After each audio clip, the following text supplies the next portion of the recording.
Olá, meu nome é Jesus e esse é o meu Draw My Life. Eu nasci há 2017 anos atrás em Belém, uma cidadezinha que fica no Oriente Médio. Eu sou filho de uma moça chamada Maria, que estava prometida em casamento a um jovem chamado José. Mas na verdade, eu sou filho do Deus Altíssimo. Certo dia, meu amigo Gabriel, um anjo, visitou Maria e falou para ela que ela era muito agraciada, porque Deus ia dar para ela um filho, que seria o Salvador do mundo, no caso, eu. Essa concepção não viria de homens, mas do Espírito Santo.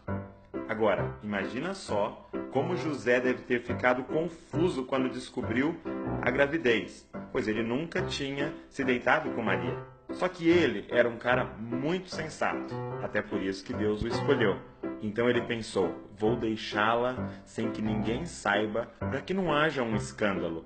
Mas aí, meu pai enviou um anjo para falar com ele também.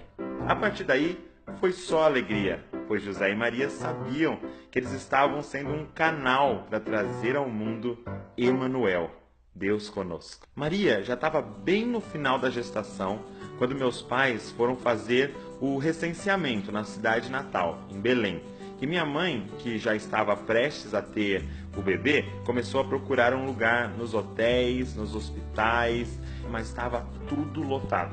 A única opção que eles encontraram foi uma estrebaria, cheia de animais, e foi ali que eu nasci, em meio a panos e uma manjedoura. Um lugar tão simples e humilde. Aliás, o lugar que eu nasci tem tudo a ver comigo, porque apesar de ser um rei, humildade é uma das minhas principais características. Agora, como minha história é cheia de anjos e visões, mais uma vez meu pai, José, foi avisado em sonho por um anjo para fugir para o Egito, pois um rei doidão chamado Herodes mandou seus soldados matarem todos os bebês meninos de até 2 anos de idade, porque ele ficou sabendo que tinha nascido um novo rei. E ele não estava afim de concorrência. Fiquei no Egito e quando Herodes morreu, meu pai foi avisado e voltamos para Israel para morar numa cidadezinha chamada Nazaré.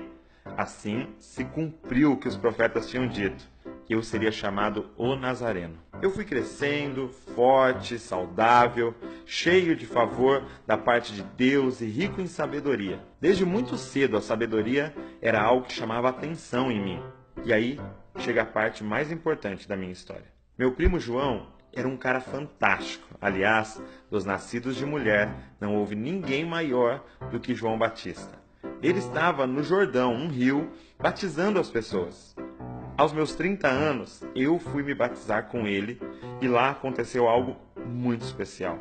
Enquanto orava, o Espírito Santo veio sobre mim em forma de pomba e uma voz do céu me disse: "Você é meu filho amado e me dá grande alegria." Depois disso, o Espírito Santo me guiou ao deserto e jejuei ali por 40 dias. Ali senti meu corpo enfraquecer, meu estômago roncar, ali eu senti a pressão do corpo humano no limite e ali enfrentei aquele que todos nós enfrentamos, Satanás.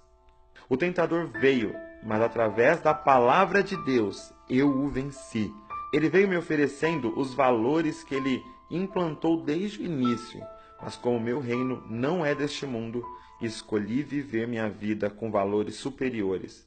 Chamei minha squad, os 12. Você talvez conheça Pedro, Tiago, João e muitos outros no barquinho. E ali comecei a realizar milagres. Transformar um pescador bruto em um ganhador de almas não foi fácil.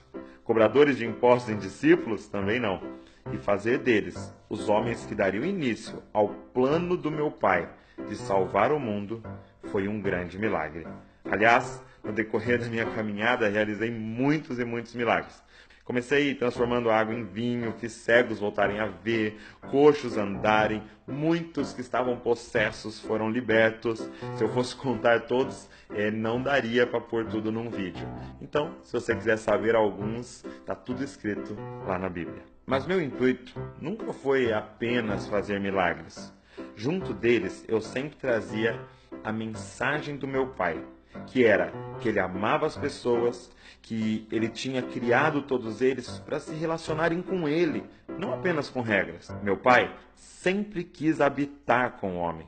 Por isso que ele começou o mundo em um jardim, onde ele tinha comunhão com o primeiro homem, Adão. Mas depois do pecado, essa comunhão ficou afetada, e ele nunca quis que fosse assim. Depois que o homem pecou, meu pai tinha duas opções: destruir o mal, mas com isso ele teria que destruir toda a humanidade, ou redimir o malvado, mas para isso alguém teria que morrer no lugar deles. E meu pai e eu escolhemos a segunda opção. Já tínhamos escolhido há muito tempo. Não demorou muito para os mestres da lei, os fariseus, os sacerdotes, os líderes da época começarem a me perseguir. Diziam que eu era blasfemo, que eu era líder de uma seita, chefe de uma rebelião, que eu queria destruir o templo e muitas outras acusações. Eu sentia que o momento estava se aproximando. Estava no jardim do Getsêmani certo dia, e ali tirei um tempo para orar, e minha alma entrou em grande aflição. Uma angústia terrível tomou conta de mim. Não pela dor física que eu iria enfrentar, mas por ter de beber um cálice. A ira de Deus contra todo o pecado da humanidade. Eu sabia que o Pai ia me deixar só, e isso é pior do que qualquer dor. Ouvi barulho de homens se aproximando, e quando me levantei, vi aquele que era um amigo, um dos meus 12, me entregar em troca de algumas moedas de prata. Eu experimentei tudo que todo ser humano pode passar, todas as tentações, todas as dores, inclusive a dor da traição. Então, eles me levaram aos romanos, que decidiram junto ao povo minha sentença: morrer em uma cruz. Fui julgado e condenado sem motivo. Nas horas entre minha condenação e minha execução, sofri açoites, torturas, humilhação, fome, sede, sono. Eu, inocente, que nada fiz para merecer a morte. Eu, bondoso, que curava todos que chegavam a mim. Eu, amoroso, que acolhia as pessoas por mais pecadoras que elas fossem. Eu, manso, que amava a paz. Eu, como ovelha muda, me entreguei.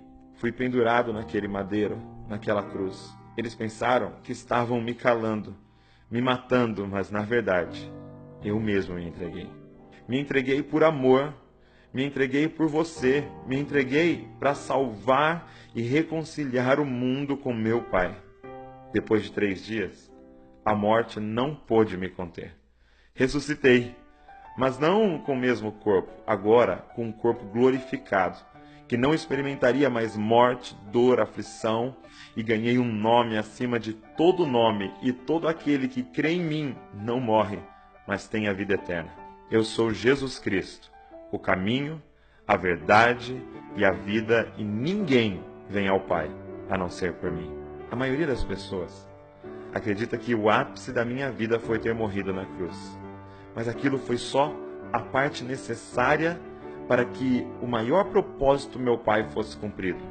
Para que agora, reconciliados com Deus, livres do pecado, Ele pudesse restaurar toda a criação e habitar com o homem para sempre. Eu quero fazer de vocês um filho para o Pai, um membro para o meu corpo e um templo para o meu Espírito Santo. E viveremos juntos para sempre. E aí, você topa?